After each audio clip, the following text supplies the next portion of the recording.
เข้าขี้หันบ่เบิ่งจักคนอืมพี่น้องเราบ่เบิ่งกินอยู่หั่นละนอนกินเลยโอ้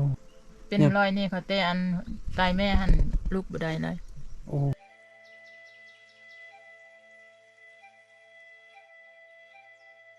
สบายดีแหละสวัสดีพ่อแม่พี่น้องการยินดีต้อนรับเข้าสู่ซองวิธีสาบานมื้อนี้บ่สักมาบ้านผู้ตุยมาบ้านผู้ตุยบ่ได้มาเห็นครอบครัวนึงเราอยู่ผู้เดียวก็เป็นมีฐานะยากจนนั่นแหละเป็นครอบครัวมีเป็นผู้ที่เสียองค์ะเนาะมื้อนี้บ่สักก็มาซื้อมีมาหาเราอยู่ผู้เดียวเงินมงยาฟ้านี่พี่น้องพอดีว่าคนครอบครัวอยู่ใกล้ๆนี่พามาส่งสิขึ้นเอามีไปให้เรา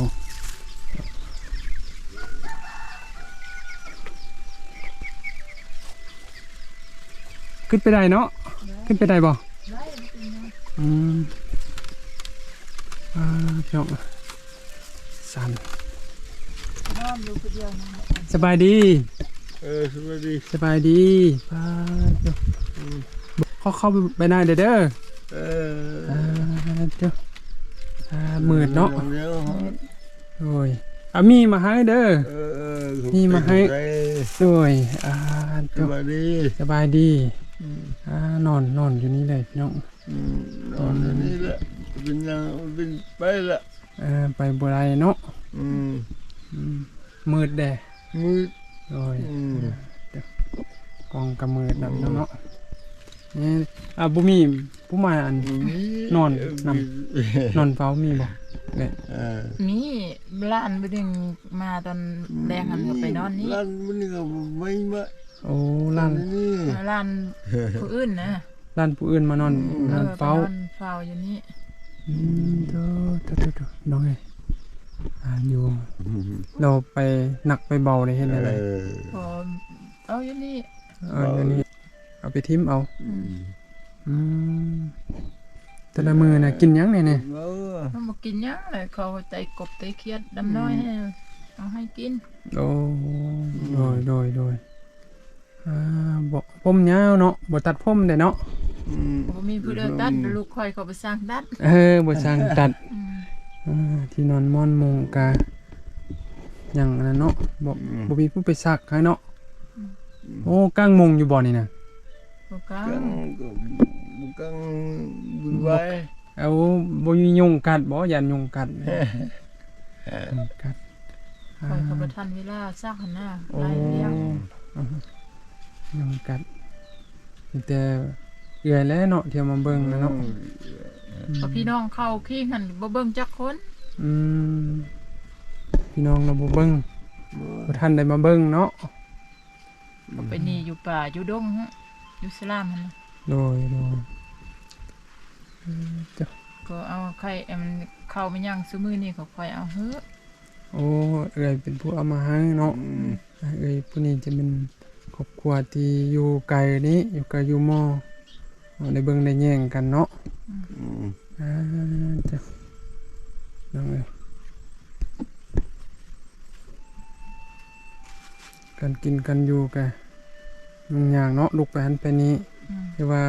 ลูกย่างลูกนั่งบ่ได้เลยบ่ได้แต่นอนนั่นนี่เลยเนาะต้มมีเอ้ยเลยต้มให้เรากินได้บัดนี้ต้มมีกินเวลากินเขาเนี่ยกินอะไรเวลากินข้าวก็นอนกินอยู่หั่นละนอนกินเลยโอ้ติ๊กกี้เบื้องต้นเป็นยังก็เบื้องต้นนั่นแหละทำอิดเขาเป็นคนดีไปช่วยพี่น้องมีย่างเขาได้เมื่อโอ้ยังน้อยหั่นโดยเป็นรอยนี่เขาแต่อันตายแม่หั่นลูกบ่ได้เลยโอ้แม่เสียแล้วลูกบ่ได้เลยเป็นย้อนอันนั้นบ่ที่เป็นเรื่องพี่เรื่องสร้างนี่แม่นบ่แม่นก็แม่นแล้วบ่ได้เฮ็ดของเฮ็ดหยังบ่ ได้เฮ็ดชีดเฮ็ดคองมาหยังอันบ่มีผู้เด้อหยังอยู่เฮ็ดนั่นนะ โอ้มันต้องมันผู้ที่เก่งกาวิชาเนาะ อืม ได้ไปห้องหมอบ่ได้ไปกวดห้องหมอบ่ได้ไปบ่ บ่ไป บ่ได้ไป อืม โอ้บ่ได้ไปห้องหมอเนาะอันไปห้องหมอนี่ก็น่าจะดี ดีบ่ เป็นดนแล้วบ่ดีแล้ว อ๋อเป็นดนแล้วบ่ดีแล้วเนาะ จากปีละประมาณมี7-8 ปี10 ปีแล้วเนาะ โอ้หลายปีแล้วเนาะ หลายปีแล้ว บูชมบูชายังก็เฮ็ดอยู่ในอยู่นี้เนาะมาเฮ็ดคอกเฮ็ดควนหาที่พี่น้องมาเฮ็ดควนหาบ่ พี่น้องเข้าก็ไปเฮ็ดมือเดือนก่อนนั้นเกิดบักได้หั่นเป็นหวัดเป็นไออยู่ โอ้ บอกพี่น้องลาวหั่นบ่ไปเบิ่ง โอ้ ไปก็ไปซอกหมู่น้อยหั่นซำนี้หั่นก็ไปเฮ็ด โอ้ ซึ่งมันดีอยู่นี่ โอ้เอ้ยเป็นผู้มาเบิ่งมาแยงเนาะ พี่น้องลาวหั่นเป็นอันนี้อันนั้นก็จุอันพี่น้องหั่นไปเบิ่งแม่โอ้ไว้ตายอยู่หั่นแหละบ่เบิ่งว่ามันน่ะ โอ้ ค่อยก็ต้นซาด สาดเนาะ บอกอัน อืม พวกค่อยหั่นค่อยไปซอกหมู่เจ้าไปเบิ่งเด้อเจ้า โดย อันแรงอันขอเฮ็ดอันฮิตเฮ็ดคอนดำน้อยก็สู้ควานนั่นบอกใครแล้ว ก็อยู่หม้อกันได้เบิ่งกันได้เนาะ อืม อืมแล้วก็เพิ่งตัวเองบ่ได้ช่วยเหลือตัวเองบ่ได้เนาะนอนอยู่ผู้เดียวตอนเช้านี้ก็คือว่ามีคนมา นั่นแหละลูกหลานคอยมันไปเบิ่งอยู่นี่ไปนอนอยู่ โอ้ นี่ ลูกหลานเจ้าเนาะมาเบิ่งมาหา บางมื้อหั่นก็นอนอยู่นี่ 2-3 คนบางมื้อหั่นก็หลายคนเอาเหล้าเอามาย่างไปกินอยู่นำท้ายนี้ อืม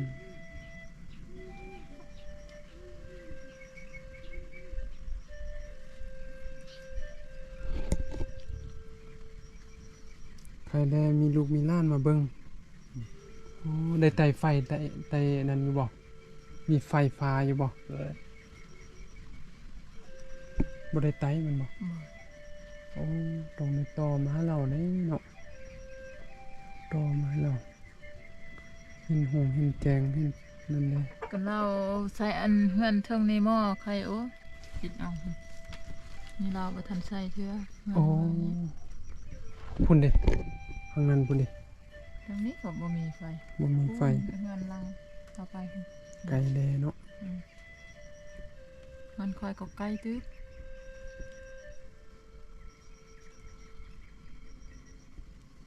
อันนี้ต้องเป็นเฮือนพ่อแม่อยู่นี้เลยบ่ อย่าง โอ้ ยามอันตายแม่หันคอยก็ไปฟังแม่หันอยู่อาทิตย์แล้วอาทิตย์2 อาทิตย์คอยก็มาปลูกหลังน้อยนี้ โอ้โดย ซ่อนมีหยังนี่ก็คอยก็ไปบอกอันร้านหันร้านเก็บหญ้านี่ลำไผ่ซองไผ่หันไปซ่อนอยู่ให้ เซแล้วเด้เนาะงานกันเนาะ อืม เซแล้วหนึ่งแล้วหนึ่งแล้วแต่ว่ายังเศร้ายังดีอยู่เนาะ นี่ ก็ยังดีอยู่ยามฝนตกแห้งในบุพะใช่บ่ บ่ บุพะแล้วเนาะ คะ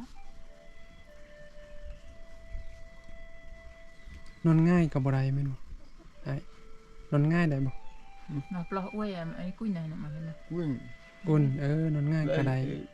มีแต่นอนเนาะนอนเล่นๆตลอดเนาะ tin cái đấy. โดย กันมีกันอยากลูกกันก็บอกอันมีคนอยู่สวยนี่ก็เอิ้นเอาไปอยากลูกว่ามัน โดยจะหน่อยให้เอื้อยต้มมีให้กินนะ Hả? มันให้เอื้อยต้มมีให้กินỜ, Tâm mi. tin cái đấy. โดยอ่า เดี๋ยวนี้ก็เมาบ่ลุกบ่ได้หั่น โอ้เมาแล้วลุกบ่ได้ กินเหล้ามือ โอ้ เราแต่เช้าหั่น เราจะ โอ้โดย รู้ได้ โดยถ่ายรูปเด้อ อืม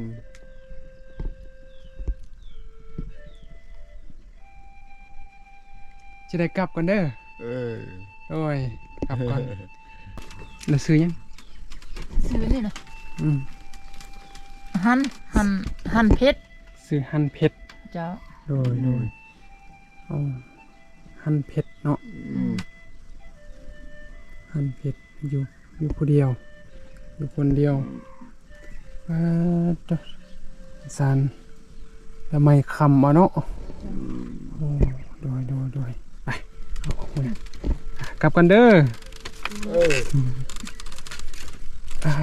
จ้ะพี่น้องเอ้ย ยังตอนเด้อ โดยจองหั่นเพชรอยู่ผู้เดียวพี่น้องเงินหรือว่าลุ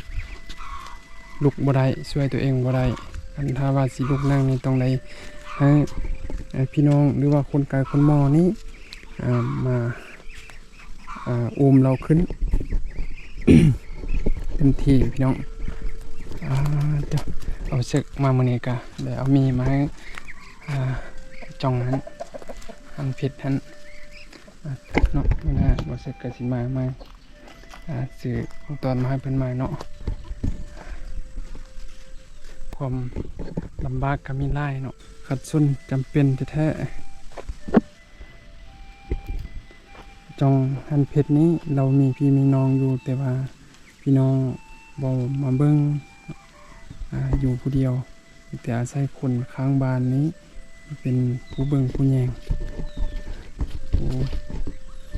เอาส่งเขาส่งน้ำเป็นกดกับคนหมอนี่เอาให้กินเนาะพี่น้องสันคลิปนี้ก็เราเสร็จก็จะได้กลับกันวันนี้ก็หมดเพียงเท่านี้ฝากพี่น้องกดไลค์กดแชร์กดติดตามเพื่อเป็นกำลังใจให้ช่องวิธีสาวบ้านสำหรับวันนี้สบายดี